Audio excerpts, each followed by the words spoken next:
it has different style. Some are good at communications, some are good at organizational building. I think we're going to focus a lot on organizational building, kind of strengthening all the gains we've made in the past 4, 5, 6, 7, 8 years. And not only that, but being, like I said, being consistent in our message. And the problem is that people, campaign trails, say one thing and do another once they're elected. And I think if we're consistent in our message and build the organization the right way, then we'll be in good shape for the next 20 years. What are you going to do to strengthen the vetting process for candidates? Sure. Part of the vetting process, these third-party groups do that. I was at Club they did that. So the party can't be biased in a primary. It doesn't mean we can't, if it's an open seat and the Democrat's in that seat, we can't go out there and find somebody. And luckily for us, I think most cases I think about in these primaries recently, whether it's state house primaries or for governor, at the end of the day, the voters are pretty smart. You can't trick them too much.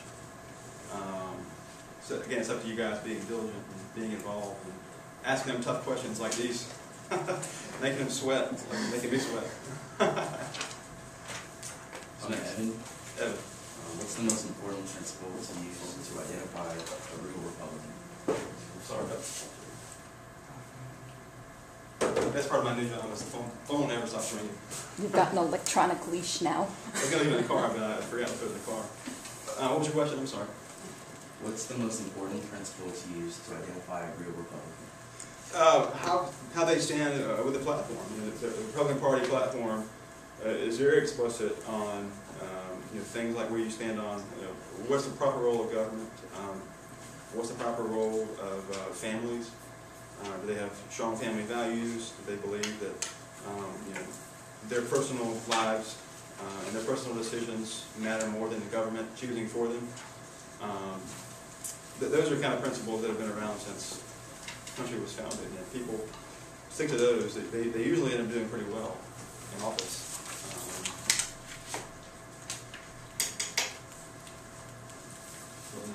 I'm Haley. Why are fewer and fewer voters identifying themselves as members of political parties? I'm sorry? Why are fewer and fewer voters identifying themselves as members of political parties? I saw some polling last week. I was in Dallas this week at a conference. In the early 90s, about 36, 38% of people described themselves as Republicans. About the same number described themselves as independents, as Democrats. And then a larger number, or about the same number, described themselves as independents. And then that kind of, the number of independents went up, and now it's back to the same kind of numbers again. So I don't think it's so much that people feel like they're independents as much, but they've got a better platform now to speak on. You got Facebook, Twitter, blogging, videos, all this kind of new media that people that are independents can have to really get their opinions out. Whereas in the 90s or 70s or 80s, it was real hard for a person like say Donald Trump to run. In '92, a guy named Ross Perot ran for president, and he got about 30% of the vote. You can only imagine how, let's say next year that a guy like Ross Perot ran for office, how different it would be. He would have such a bigger platform to work off of. So I don't know that the number of independents has really gone up that much. It's just they have a stronger voice now. That's fine. It really is fine.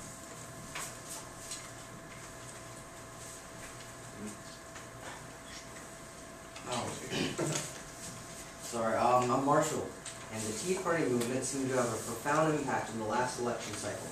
How permanent is the Tea Party movement, and in what ways can the GOP collect support from the Tea Party? Ron called libertarians and conservative-leaning independents.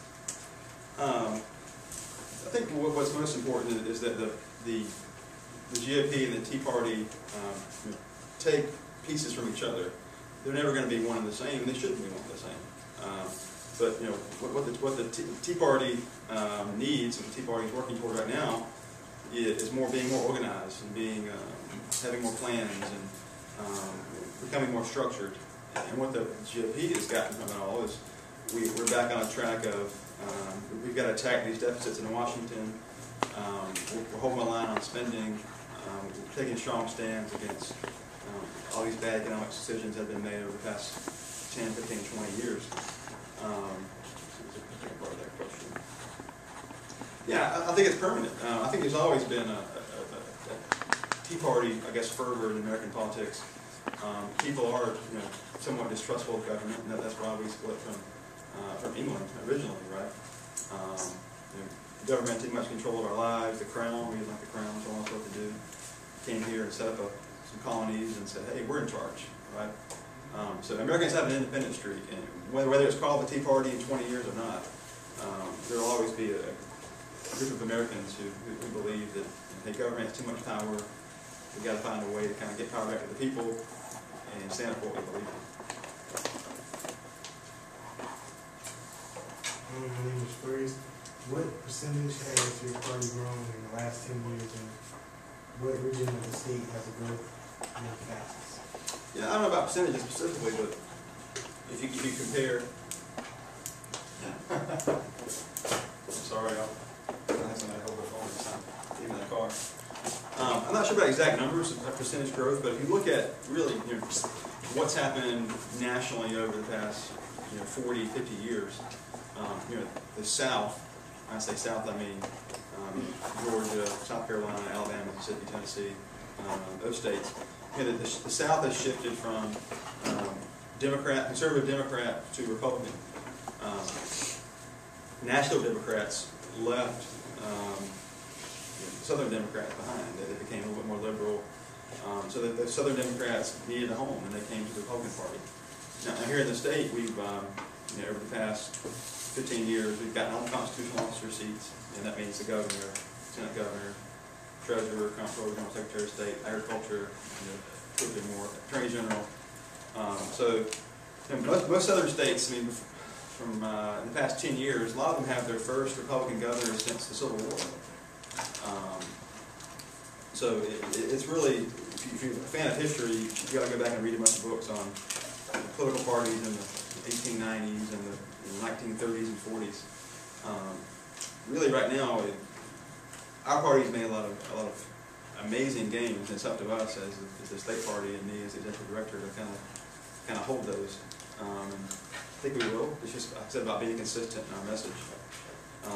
You asked about the region of the state.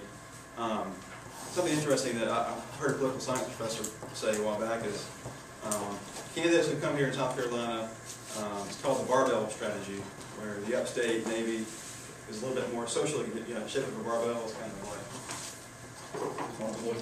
Yeah. Barbell is kind of like this shape, right? You lift weights at the gym with a barbell. Well, this will be the upstate. This is Columbia. This is the low country, kind of Charleston, Myrtle Beach, Georgetown County. And all of these different regions, 1, 2, 3, have different kinds of voters. In the upstate, it's very socially conservative, somewhat fiscally conservative. Middle of state, Columbia area, there are a lot of state employees here, federal employees here, people that kind of work around peripherally the government. Down in the coast, a lot of people from up north and Myrtle Beach, that area, and in Charleston, they're very fiscally conservative. So when you come campaign in South Carolina for president, for governor, you got to have all those ideas in your mind about what you say in certain areas. I'm not saying you change your personal beliefs, but you got to know your audience. That's one part of politics. You can't have a one-size-fits-all kind of in-your-face message. Certainly, most of the growth in South Carolina over the past 10 or 15 years has been right above Charleston, like Dorchester County, Somerville, Berkeley County, then up the coast like Florence County, Horry County. That's where most of the growth has been in South Carolina, and where most of the gains have come from, in my judgment, in terms of local Republicans and in the State House as well.